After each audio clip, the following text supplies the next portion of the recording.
Okay, so in the last two class we have discussed how the stack concept is being implemented and how data are inserted into the stack and data are retrieved from the stack in case of our requirement. So stack is actually implemented based on last in first out concept. That means if the data is inserted into the stack like in this way 1 2 3 4 5 in this way, then the 5 is the last element to be inserted into the stack, and if we want to retrieve the element from the stack, we cannot retrieve the element from the stack arbitrarily in any memory location like in the main memory. We have to retrieve the data from the stack from the last element. That means 5 is the last element to be inserted into the stack, and we want to retrieve the stack element, then 5 is the first element to be accessed. Whatever element you needed, that does not matter, you have to first retrieve the element 5 and after that 4. In this way you can access the element of the stack one by one. So that is the concept of the stack, and we have also said that stack is being used, that means stack concept is being introduced because of the subroutine function. Whenever you write a subroutine in a main program, then stack is used. That's why stack concept is being implemented. And second topic about the stack is that the stack is, and we will see in a few minutes later that how subroutine, what is subroutine and how subroutine is actually uses the stack to implement its functionality. And second point about the stack is that one point I have said that you cannot access the random data into the stack, you have to access the data in a organized fashion. That means from the last you have to access the data. And second point about the stack is that the stack is located a separate memory location from the main memory. That means stack is a completely separate memory location. There is a good practice that you does not write anything in the stack while you are writing in a program in your main memory. That means your stack memory location you cannot, it is desirable that you don't use the stack memory location for your instruction writing. That means in your general program writing you have to use the stack for the purpose of the subroutine only. That the purpose of the subroutine functionality, whatever functionality is required for the implementation of the subroutine, then only you can only access the stack memory. Otherwise a good programming concept does not implement the writing of program into the stack. That is not the way. Okay, so stack is only the important thing, and queue is only definition and how the functionalities actually happens, that is required, but it is not implemented in the subroutine concept. Subroutine and the stack, that is the two main important thing. But instead of that, as we have discussed the stack, we have to discuss the queue. So queue is just the opposite of stack. That means in the stack I have said that elements are inserted into the stack like last in first out. That means last element to be inserted into the stack, first element to be out of the stack. But in the case of the queue, first in first out, that means FI FO concept being implemented into the queue. Okay, so that means the first element to be inserted into the queue, that is the first element to be out of the queue. So that is the concept of the first in first out concept. Now if you assume that the queue grows in the direction of increasing address, while in the stack I have said that if this is the memory location 400, then the stack actually grows whenever we are inserting the element into the stack. Stack grows in the decreasing memory address. Okay, so whenever we are going to insert the element into the stack, memory address is going to decrease in this fashion. But we will see in a while that whenever we are implementing or generated a queue, then the elements while we are inserting the element into the queue, that element have to be inserted into the queue in a increasing address fashion. That means queue grows in the direction of increasing address in the memory, which is a common practice. All are general convention or the practice that has to be followed. Okay, new data is added at the back or the higher end and retrieved from the front end. In the case of the stack, the data inserted into the here and data is retrieved from here. But in the queue, data are inserted into the back end and data are retrieved from the front end, just the opposite of the stack. Next point is both ends of the queue move to higher address as data are added and the back are removed from the front. Okay, so we will see this concept also. And to limit the queue, a fixed region in the memory or circular buffer is actually used. That is also implemented in the case of the stack. That means a separate memory location is always reserved for the case of the stack implementation or the queue implementation. Okay, so that is the common practice. Good programming concept have to follow this practice. So this is the structure of a queue. Structure of a queue means this is the front pointer. Okay, so this is your front pointer and this is your back pointer. So whenever your queue is empty, suppose this is your queue memory location. Okay, and you are going to insert the element into the queue. So this is your front. At first this is your front and this is your back. Both are pointing to the same memory location. So whenever this is your memory address, so whenever you insert the element 45 into the queue, so that is the becomes the first element. So at that time the back is actually pointing to next memory location. So this is your back. Whenever you insert the 24 here, so these two becomes your back pointer. Okay, so this is no longer your back pointer. Your back pointer is becoming, this becomes your back pointer. Okay, so this is your front like, and this is your back. So whenever you goes on inserting the element into the queue, the back pointer actually increases in the increasing address. Okay, this is your increasing address. This is memory address 388. As we are going to insert this, the back pointer actually pointing in this fashion. So whenever we are going to insert the element into the queue one by one, the back pointer actually increases. This is the concept. Your back pointer actually increases in this fashion. Okay, so that is written over here, that both ends of the queue move to the higher address as the data are added at the back. Okay, and remove from the front. That means as data is added to the back, then the back pointer is actually increases whenever data are added at the back, and whenever data are removed from the front, then the front pointer is actually increases. That is the two pointer concept here. So first point is that whenever we are going to insert the element at the back, that means whenever we are going to insert the element in the back, you can see that the back pointer actually grows in the increasing address format. So this is your back pointer. So whenever we are going to insert the element, back pointer increases. Now we want to, suppose we want to remove the element or access the element from the queue, then what happens? Suppose I have said that the first element to be inserted into the queue, that is the last element, that is the first element to the out of the queue, that means first in first out. So we have inserted the first element into the queue, that is the 45. So if we want to retrieve the data from the queue, 45 have to be accessed first. So as we access the 45, the front pointer actually increases or pointing here, because at that time this is becomes accessed. So this memory location is empty. So front pointer shifted here.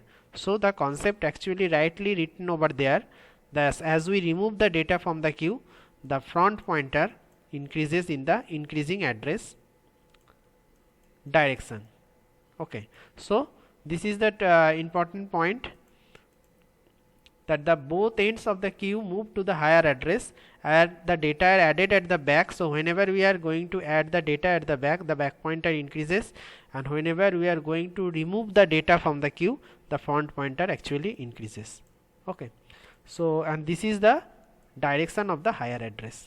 Okay, so whenever we are inserting the data, the back pointer goes into the direction of the higher address, and whenever we are removing the data, the front pointer actually goes into the direction of the higher address. Okay, so that is the general meaning of the queue and the structure of the queue, and this is the general points to be remembered in the case of the queue. Okay, so that is all about queue. Next, the important thing is subroutine. What is subroutine? How is it actually implemented? And whatever concept we have discussed about the stack, that how this is being implemented in the case of the subroutine, that we will discuss now. So this is the 1 minute. So this is your subroutine. Okay, general definition of the subroutine. So it has been written there that a subroutine is a function. Function is in a C program, you know the what is a function.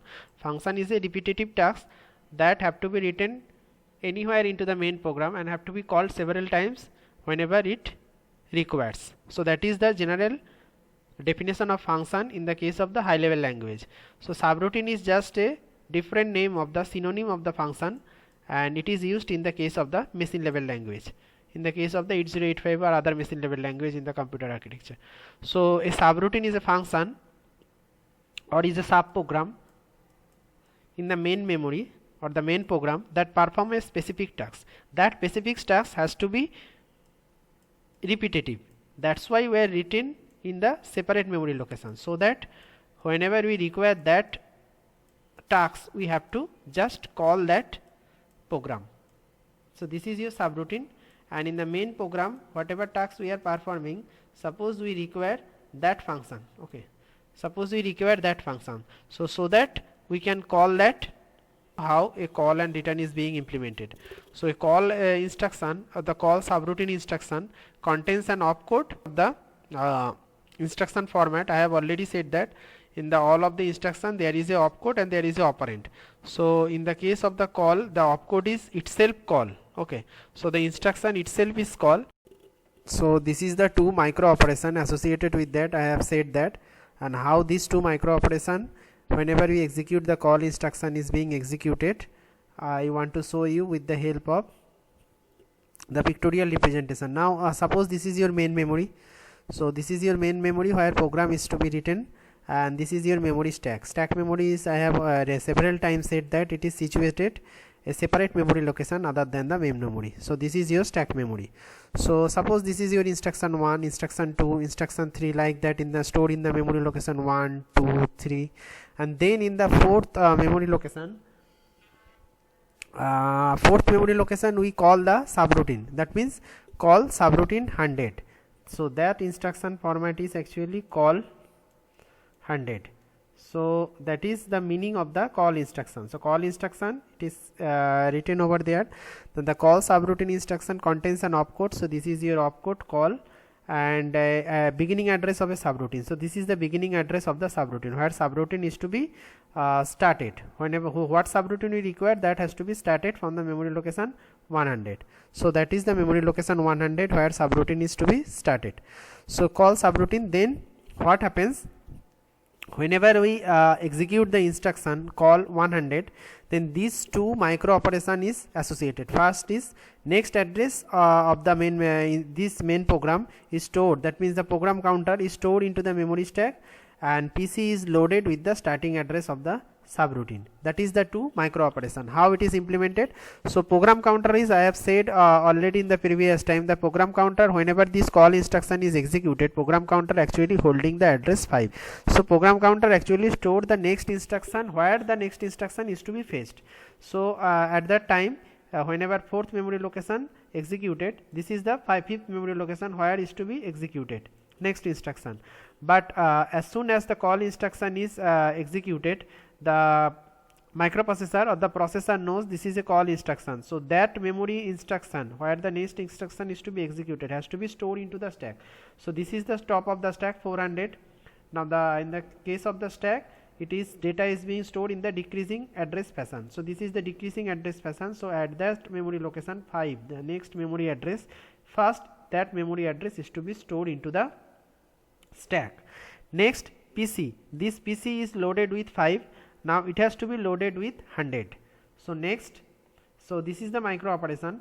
First the stack pointer. First the stack pointer is decremented by 1. So stack pointer becomes 399, and after that this memory location of the stack pointer, that means 399, is loaded with the program counter. Program counter at that time holding the data 5. So 5 is being stored here, and after that PC with loaded with the starting address of the subroutine. Now the starting address of the subroutine is 100. I have already, this is your 100 starting address of the subroutine. Now the PC is loaded with the 100. So this PC is now invalid. So your PC now becomes this. So after this is your PC. So again PC is executed the instruction sequentially, just happened in the case of the any processor. So whenever we encounter the last instruction. So call is associated with a last instruction. In the case of the subroutine is return. So in the subroutine, the last instruction is RET, that means the return. Whenever this return instruction is executed, the program control actually moves from this memory location to where we left, to this memory location. Okay. So how this is implemented? Then this is the micro operation. So program counter is loaded with the this memory address where whatever is stored whenever we call the subroutine. So program counter, now at that time program counter, whenever we execute this instruction, program counter actually holds the address 104. So this is the value of the program counter. But after the return instruction is executed, we want to return to the main program. So program counter, first program counter is loaded with the 5. So this is no longer program counter. Program counter becomes 5. So as the program counter becomes 5, program control moves to here again, and stack pointer is being incremented by 1. So stack pointer at the top of the stack again pointing to that memory location, and that address becomes empty because we have accessed that address. So that is the all meaning of the subroutine or its sub function. Okay. So I am again repeating the subroutine. So whenever we discuss the subroutine, you already know that the what is stack concept, and while you learning the subroutine, you must know that what is the importance of stack. So subroutine is a sub program in the main program, I have said that, but subroutine is always associated with a call and return instruction. In the main program we call the subroutine, and from the subroutine to return the main program we use the return instruction. So and these two has to be remembered here side, that is the what is the micro operation associated whenever we execute the call instruction and whenever we return from the subroutine. Thus two micro operation has to be remembered. Whenever we call the subroutine, that next memory address has to be stored here, and then we go to the subroutine, loaded PC with the subroutine address, and whenever we encounter the return instruction, this is your return instruction. So whenever we encounter the return instruction, program counter is actually pointing to 104, but we don't want to execute that instruction. We want to execute after the return instruction is executed, we want to execute the instruction number 5. Whatever data is to be loaded into the address 5. So that's why 5 is being stored into the stack. Okay, so that is being stored into the stack. So that element have been popped and loaded into the program counter, and the program counter actually loaded with 5, and then general program execution begins. So that is all about the stack of the subroutine concept. Thank you.